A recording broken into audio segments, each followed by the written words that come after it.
entende? E aconteceu isso, entende? Com o telégrafo, com o rádio, com a TV, com a internet. Então, tem uma revolução na tecnologia de comunicação que é assustadoramente complexa e que a direita se adonou, se utilizou, inclusive, como negócio, né? Hoje, a maior riqueza não é o pré-sal, não é o petróleo, não são as terras raras, né? São os dados das pessoas. Esse acúmulo de dados das pessoas é um tesouro que eles usam e vendem a preço de ouro. Como deve ser o comportamento na próxima eleição da esquerda? A gente usar as mesmas armas, a gente ir para a guerra com tudo, a gente ficar nessa posição de ficar de formação, de ficar conversando, de ficar tentando? Qual é, na sua opinião, o melhor? Deixa eu falar assim, apesar de, né, quando você tem uma revolução na tecnologia da comunicação como nós estamos vivendo, né, agora nessa era digital e tal, ela não substitui automaticamente, né? Ela não é uma coisa que vem e então nada mais tem uma mudança, mas não é assim um corte de ou tudo ou nada, né? Então eu confio que a esquerda vai continuar usando os instrumentos que ela usou até agora. Ela precisa ficar mais esperta, entendeu? E quando eu digo assim, os instrumentos, é a conversa, é a aproximação, é estar lá no território, que eu acho que também a gente se ausentou, né? As igrejas evangélicas substituíram, né, a nossa presença, né, de associação de moradores, de várias formas de organização territorial, né, que a esquerda sempre, né, fez, né? O PT fez e tal.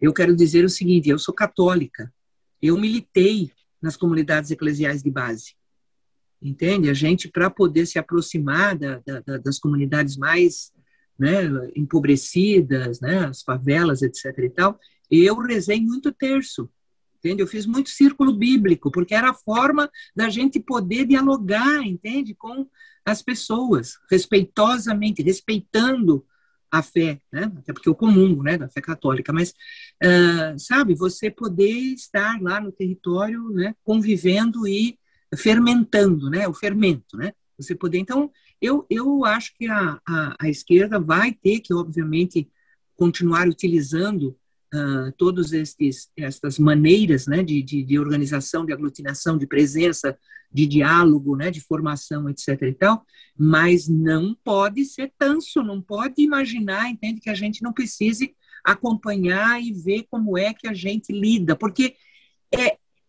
tem uma coisa assim, né, e o Bolsonaro usa isso à exaustão, que é a coisa de você desviar o assunto. Então, a CPI da Covid está pegando fogo, é no rabicó dele, entendeu? É assim, nos filhos dele, aí ele fala do voto impresso. Né? Que se não tiver voto impresso, não vai ter eleição, etc. e tal. Aí os tanso aqui, sai tudo a divulgar, obviamente para criticar, mas a divulgar o vídeo dele. Ou seja, a gente põe na nossa bolha ele. E dá-lhe algoritmo, né? E aí ele, ó. Então, sabe, assim, você não ter domínio da nova tecnologia te faz, muitas vezes, ajudar o inimigo.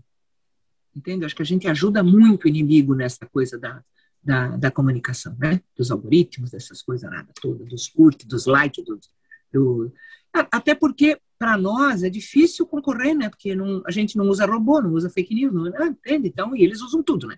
Tudo que eles têm direito, mais um pouco.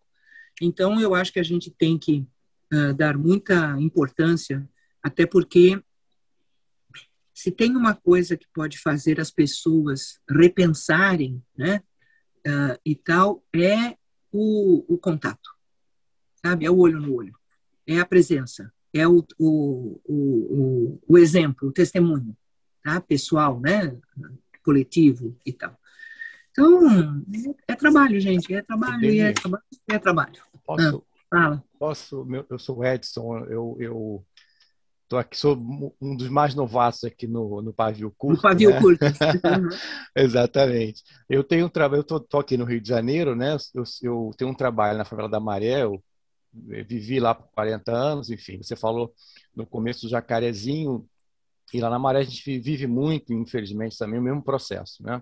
Eu já vi muito tiroteio, já vi muita morte, infelizmente, né? Nosso trabalho lá é exatamente contra esse quadro todo que você também falou agora há pouco.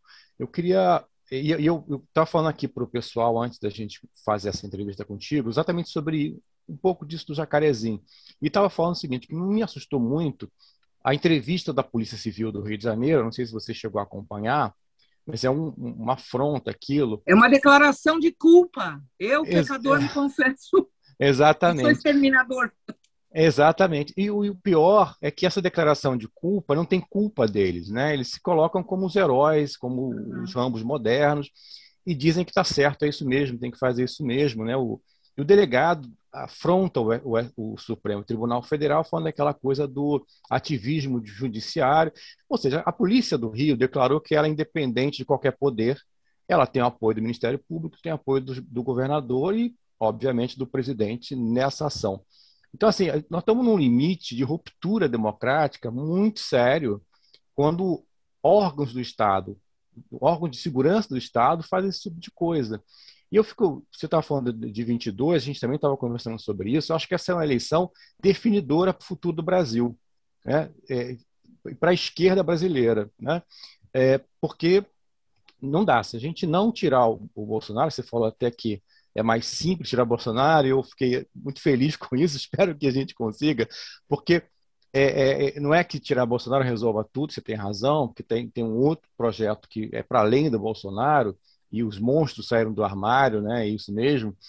E aí eu queria te perguntar o seguinte, como que a esquerda, como é que a esquerda chega em 22? Eu sei que o Lula está fazendo já essa rodada de conversa, né, com muita gente e tal, mas a gente fica muito a reboque do que você falou agora. Bolsonaro joga cortina de fumaça o tempo todo, ele é muito esperto, aprendeu a fazer isso, e isso está certo, tem dado certo. Ele fala uma brutalidade, a gente pega aquilo vira o assunto, esquece o resto. E a gente embarca nessa, né? Muita gente boa embarca nessa.